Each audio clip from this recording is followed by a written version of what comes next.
All right, so everyone, welcome. Welcome to Magic Soul House online series. Today we are very honored to have invited Brian Blackmore to do a fun little class, how to draw Mickey Mouse. So Brian, would you like to introduce yourself a little bit? Great. Thank you, Fenway. Welcome, everyone. Hello from sunny, warm, or probably hot Florida. Um, this is a wonderful opportunity for me. I really like the fact that I can still continue to draw Mickey Mouse for people. And just to let you know, I retired in January of this year after 30 years with Mickey Mouse. And it's been a tremendous journey, lots of fun. At times it can be stressful, of course, as with any job. But to me, it was a wonderful, wonderful job. And I'm just thrilled to be here today to help you understand a little bit about Mickey Mouse and answer some of your questions. I'm sure that there's some of you here that are artists and would like to know some things from the artistic side of working for Disney. Mhm. So, Fenway, whenever you want me to begin, and if everybody's ready, we can go ahead and start. Yeah, awesome. Thank you so much for joining us. And let me make you as host so you can start sharing the screen. Okay, very good. And let me see. Share the screen. All this modern technology. All right. Now, is everyone ready? Yes. Good. In the So let's, meanwhile, if you have any questions, feel free to type in the chat and I can ask Brian while he's drawing. very good. So you have that on that end, then, Fenway. You can see what. Yes, yes, I can read aloud to you so you can focus on the drawing. Okay. All Mhm. right. So let's begin. Mickey is a very simple character. He's comprised mainly of circles and ellipses. But because he's so simple in design, sometimes he's very difficult to draw. So let's begin. What I want you to do is on the center of your paper, you're going to draw a circle. And let's make this light now. We don't want to make it too dark, but we're wanting to at least establish the shape of Mickey's head. Wow, that's a perfect circle.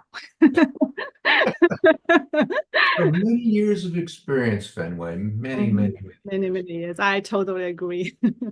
So So, okay, I'm that's assuming that everyone has this portion down. What we're going to do, and I want you to do this very lightly, okay? Mhm. I make a horizontal line right here, cutting this almost in half, and then another, that was vertical line, I'm sorry, and the horizontal. So you got a vertical and a horizontal line like this, Mhm. okay? And again, we want to do this lightly. These are what we call guidelines. And I'm doing this primarily for your benefit because through the many years of drawing Mickey Mouse, I don't really need to do this anymore. It's just something for your benefit so that when you start to draw Mickey Mouse more and more, you'll have a feel for how he needs to be drawn. Now, Mhm. there's no particular way in or starting point for Mickey other than doing the circle and the vertical and the horizontal line. So wherever you want to start is up to you. However, I always start with the nose, right about here. See that? Mhm. And this horizontal line is a baseline, if you want to describe it that way. And that's kind of where we have the snout. So I've got his nose established, and you can go ahead and define it a little bit more. Mhm.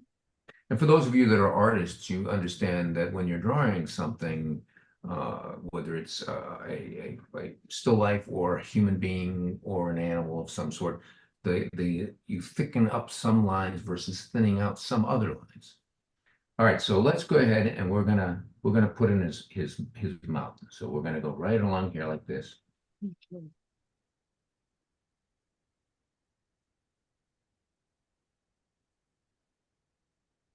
Everyone have that? Mhm. Okay, so here we'll do this. Look at this, and then right over here. See Oh, cute. now, Mickey was obviously a creation of Walt Disney's, but there were some artists that played some major roles in the development of Mickey Mouse. And one particular artist was by the name of Freddie Moore, and Freddie was a self-trained artist whereas most of Disney's artists were all college trained, but he was not. And he had a tremendously wonderful way of drawing Mickey Mouse with appeal and bounce. Prior to his joining the studio, meaning Freddie Moore, the character of Mickey Mouse was drawn with circles, quarters, and dimes. That's how they would draw the character for the animated films. And when Freddie came along, he was showing them how to do squash and stretch and some other things. Mhm. So I want to do this right here. Let's add in his mouth. So here we go. Mhm. Notice how I'm extending below this line right here. See that line? You're kind of extending it below that. Mm. And I like to add thoughts to drawing Mickey Mouse. And I want you to envision this. This is like a hammock strung between two trees. See that? Mm. It's like a hammock. So that's why I want you to draw it. Like there's some kind of creature in the middle there. And what that is, it's his tongue. So you got this and you got this. And if you use your imagination and look at this right here, it almost looks like it's a hammock. And there's a little teeny bean creature laying in there. Almost That like might a help heart you shape too. understand the character. Mhm. All right. So let's go up here to the top part of his nose, okay? I'm going to define this a little bit myself, and you'll have to excuse me. I'm a little bit of a perfectionist when it comes to drawing Mickey. Mhm. Uh, Go ahead and do this. This is his snout line. Mhm. How's everyone doing so far? Fenway, can you see what they're drawing? I don't think, let me see. Do we have any questions as I'm going along here? Yeah, if you feel comfortable, I can ask questions. I think we're Sure, talking absolutely. about an artist joining Disney. And our first question is, how did you join Disney Consumer Products, Disney Theme Park Merchandise Department, and what was your experience like? The experience of prior to coming to Disney or the experience of actually working at Disney? I think she's asking about your experience working in Disney. Okay. Before we do that, let's go ahead and add in the cheek Okay. and I will answer that question. So we're going to go around here and look at this. See how it joins up like that? And you're going to do on the other side the same thing. Mhm. Extends out a little bit beyond the circle.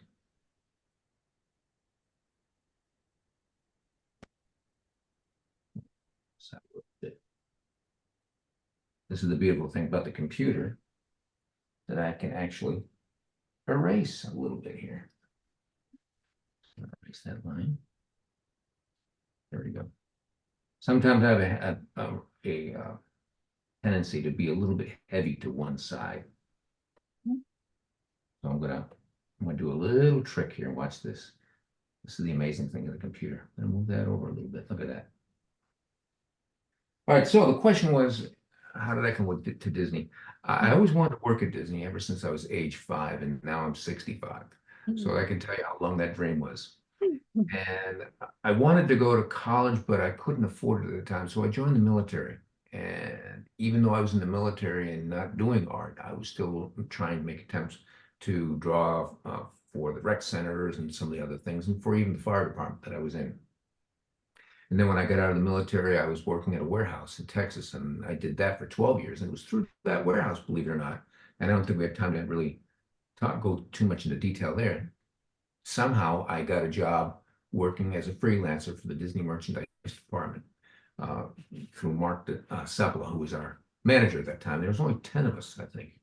And I started out as an inker. So it was my job to get the pencils from the artists that were working in the department. And I had a paintbrush, a little brush, and a bottle of ink. And I would trace over the character and then send that to the merchandise department in Florida from Texas. And I did that for 4 years.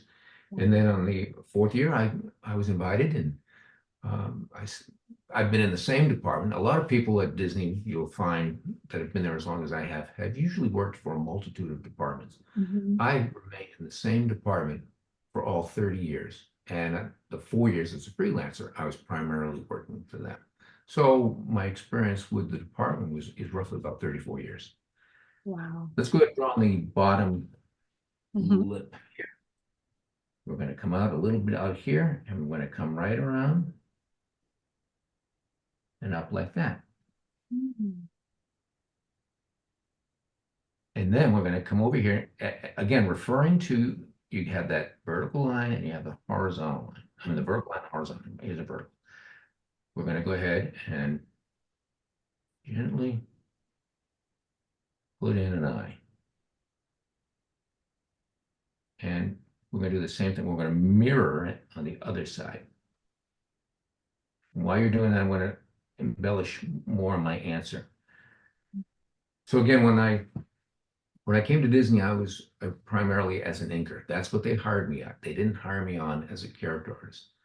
And I guess I was probably in the job for maybe 3 weeks, and I was approached by Mark, the manager at that time, and he said, I need you to be a character artist. And I said, well, I don't draw the characters. And he threw all these model sheets down. He said, well, you're going to have to learn because the workload was so tremendous, Mhm. especially for a department of our size. Mhm. And that began my career as a character artist. I started studying model sheets, looking at artists at that time, like Peter Emsley and Ralph Kent and Darren Hunt, who had a great feel for the characters. And so I would study what they did and take what I considered the best uh, methods, I guess you could say, methodologies of what they were doing, and Mhm. I incorporated that into my drawings. To me, it's very important to add life to the character. Mhm. But through all those years, I would have to say, people will ask me the toughest character to draw, and I will say it's Mickey Mouse because Mickey is known all over the world. Mhm. With Donald and Goofy and Pluto, you can kind of fudge a little bit. It doesn't have to be exactly looking like them, but because Mickey is so popular and because he's known all over the world, people feel that they know him better than any of the other characters. All right, so let's go back over here to the eyes. Let's go ahead and we'll add in one eye here and one eye here. Was it a big challenge transferring from inker to character artist? This must be a lot of practice and learning behind that, right? Yeah, at that time, we had no training program. It was kind of like you were thrown into the pool and said, swim. So, although there were people there that did have experience, well, they had their own work to do as well. So it kind of presented a challenge. As Mhm. the years went on, I guess probably into my 10th or 15th year, probably 10th year, Mhm. Ralph Kent, who was a Disney legend Mhm. and has went on Main Street, was in our department. And he started with the encouragement of leadership to develop a training program. So a lot of the younger artists that are still in the department now went through that training program.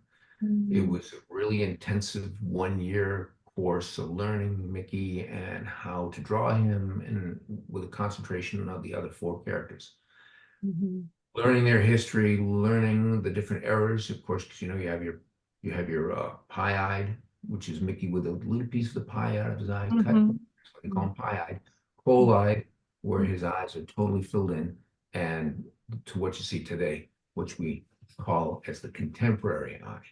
So we learned all the history, and that was one of the things I think was that is still is actually most important about being a character artist with the Walt Disney Company is that you are in many ways looked upon as being kind of like uh, the bearer of the torch, the Mhm. understanding of the history of the company, and particularly when it comes to the characters and the animated films, because we're drawing them all the time.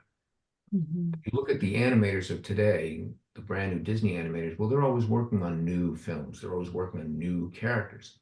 Mhm. Our department, even though we weren't animators, we still drew Mickey Mouse, the characters that helped build the Disney company every Mhm. day. So for us, that was a thrill because you're drawing the characters that compelled you to fall in love with the Disney brand.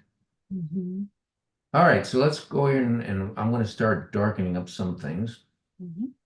Everybody should be at this point right now. And I'm going to just define the head a little bit more. Now, when we do his brow or his mask, as we call it, it's almost shaped like an M. So you start off over here and you come way around and you come to the middle. Again, we're utilizing this center point, the vertical line, as a reference point. And then we're going to do the same thing on the other side.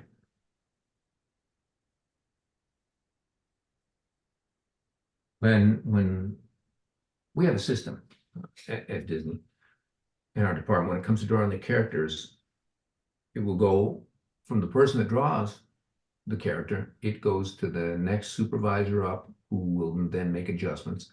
And then from that person, it goes to the next level up where they make adjustments. And then it goes from there to the next level. So you've got 3 or 4 different sets of eyes looking at your drawing to make sure that the technical aspects of Mickey are there. I think it's also fundamentally important to make sure that the appeal is there too, because you can have a character that looks great in terms of the technical sides of things, but it's also important, I think, to remember that you need to keep the appeal. There was one question I asked of Ralph Kent, who was the artist that I told you about. He was a dear friend. I always said to him, what's the most important thing for drawing Mickey Mouse? And he said, Brian, it's appeal. You've got to make it so that when people look at that drawing, they know they're automatically, for whatever reasons, they're drawn to that drawing. That drawing pulls them in. You want to keep that life in it. Yeah, bring life to the characters. Exactly. Brian, I think someone's in the waiting room. Can you check if you are able to, since you're the host now, can you let them in? Oh, yes, I can. Yeah, let me see. I hit view. Admit. Yes. Thank you. Oh, this new technology. Okay, I think everybody's in there. Okay. Perfect. So can I ask the next question? Yes. Can you discuss Mickey Mouse in terms of successful design and the longevity of the character because of his design? Okay, that's a really good question. And again, I talk about Ralph Kent because Ralph was the one that kind of told us about why Mickey was so appealing. And there is a science behind it. If you take a look at Mickey, he's made up of 3 primary colors. It's red, yellow, and black. And then, of course, he's got a flesh tone in there. But whenever you see the combination of those 3 colors, red, yellow, and black, people automatically assume or think Disney. Those are Mickey. And if you look at how Mickey's constructed, he's done with circles and ellipses. There aren't any sharp points on Mickey. Now, if you look at some of the contemporaries of Mickey, and I'm talking about other cartoon characters outside of the Disney world, you look at Bugs Bunny. Take a look at the Warner Brothers cartoons. The characters, although very appealing, and I love the Warner Brothers cartoons, their designs are almost the antithesis of the Disney characters. If you look at the Disney characters, they're round and bouncy and they're not threatening, is what Ralph used to say. They're not threatening. When you go to the theme parks, the Disney theme parks, and there's a small child, and suddenly Mickey shows up, you will see that child, which will typically be nervous about other people or other things, run towards Mickey Mouse because Mickey has got that soft, welcoming feel and design to him, as well as the other Fab Five characters. Yeah, that's great. All right, so I'm going to go ahead and I'm going to enlarge his eyes just a little bit more. The pupils. See that? See how I'm doing that? Because we're just about done. No problem. Let me ask the next question. I think it's from the young artist. How to find my spark? What is that? How to find my spark? I think it's like Oh, how do you find your? Oh, it's not an app. You're saying your spark of influence, or yeah, I think so. Spark of life.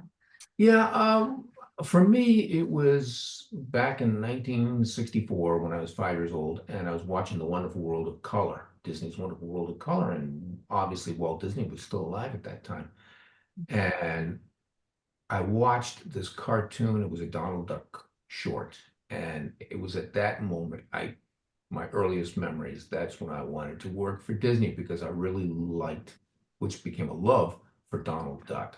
He's still my favorite character. And that spark, I think that's what kept me going. My life went in many different ways, from working in restaurants to going in the military and being a firefighter and then working in a warehouse. But I never stopped believing that one day I could end up being at Disney, or at the very least being an artist. I think that was my ultimate goal. And of course, having the support of family. Mhm. Actually, it was my mom and dad and my brothers and sisters. And now it's my wife and even my daughters and my grandson. He's 4 years old and he's knowing Mickey and Donald and the gang too. So those to me are the ones that provide me with the spark that I need to keep moving, to keep doing.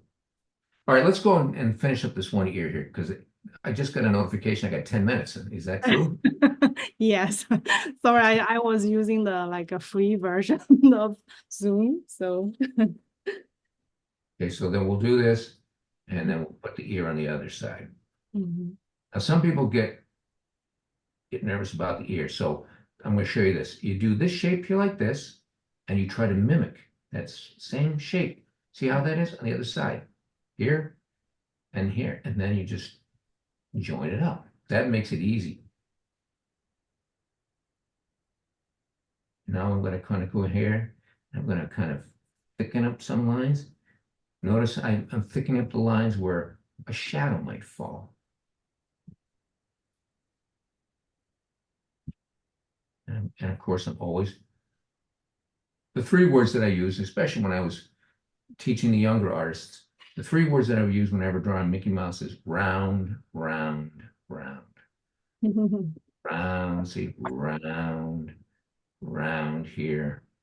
This is round, this is round, this is round. See, this, all these different circles, but it's, again, definitely, it's all very round. Mhm. Here, we can color in the nose and top part of his mask. And here, and here. And if you dare, so you go right in here, color his mouth in here. Are there any other questions? While we still have a little bit of For time. now, that's all the questions from the pre-registered audience. Right. Yeah, let me see.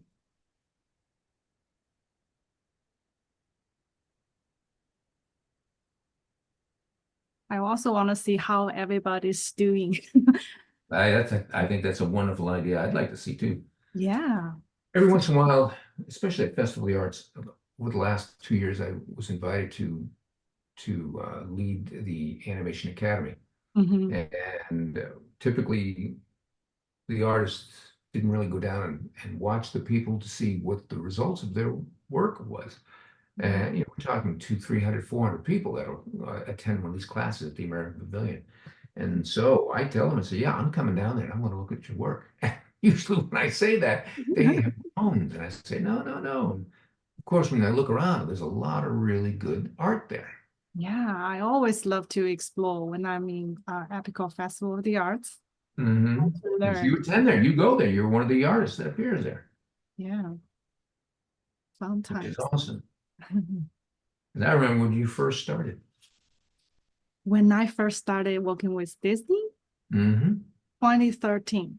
Yeah. And I So remember when you did. yeah, That's the thing. how time flies. I think someone's Sure. asking questions. Hi, I want to ask how Disney Imagineer developed new Mickey style. I found myself love the latest, that flat 2D Mickey more than the original Mickey sometimes.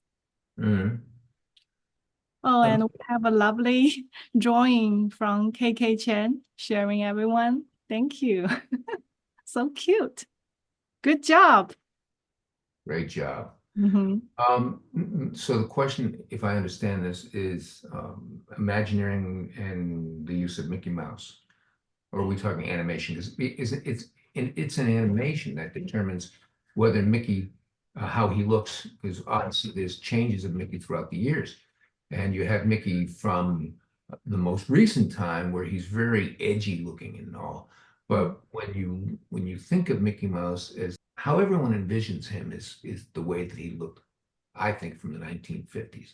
When you look at, or even the 1940s, when you look at Fantasia or you look at the Mickey Mouse Club, Mhm. to me, that's Mickey Mouse. That's my favorite era of Mickey Mouse. Oh. And then of course Fantasia. Well, second, what's my grandson? Oh, hi. How are you? Oh, Can you see him? do you remember me? We met in the office in January. Oh, thank you. How are you? Are Are you you joining doing the well? class today? Yeah. He's visiting with Graham and Pa today. Oh, thank you for stopping by. So Yes, cute. he now he's busy going out there. He wanted to see what was going on. But when you look at Mickey obviously has changed quite a bit. Hmm. And the way his eyes look now, it was in Fantasia, where his eyes were depicted as what they look like today. And to me, that's the most appealing Mickey.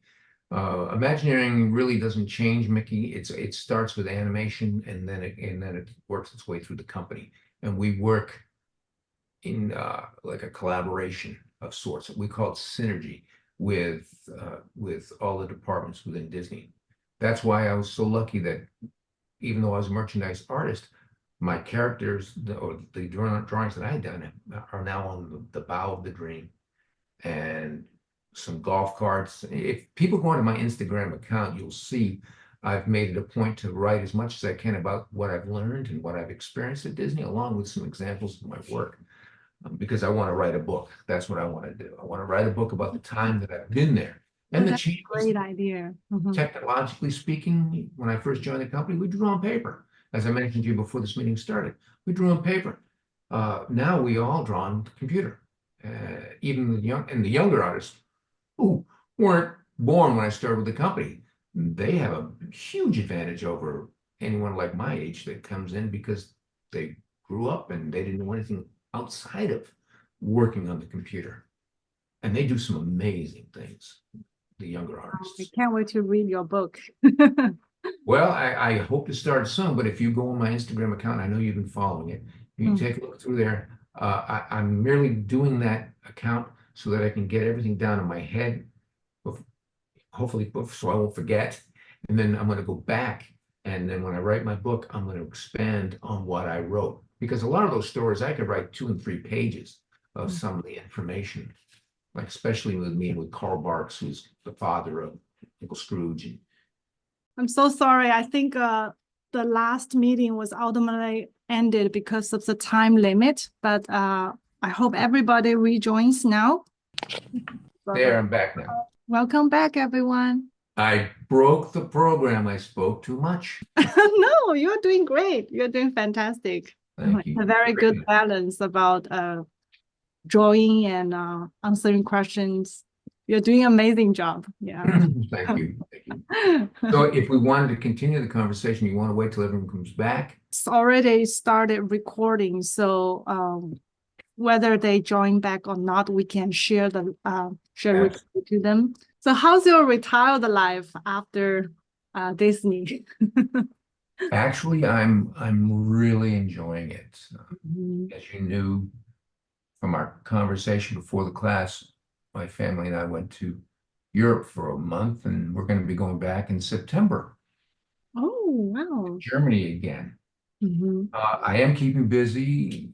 I think as an artist, you never stop drawing, you never stop painting. Yeah, there's not really a retirement as an artist, I guess. No, no. It's not like a plumber who says, "Oh, I'm done," or she says, "I'm done." But I'm trying other things. I'm doing other things. This one particular thing, I'm going to show you this. We have palms, obviously, in Florida. And occasionally we'll get palm fronds, which are the branches that fall out of the tree. Mhm. And I found out they make a wonderful canvas.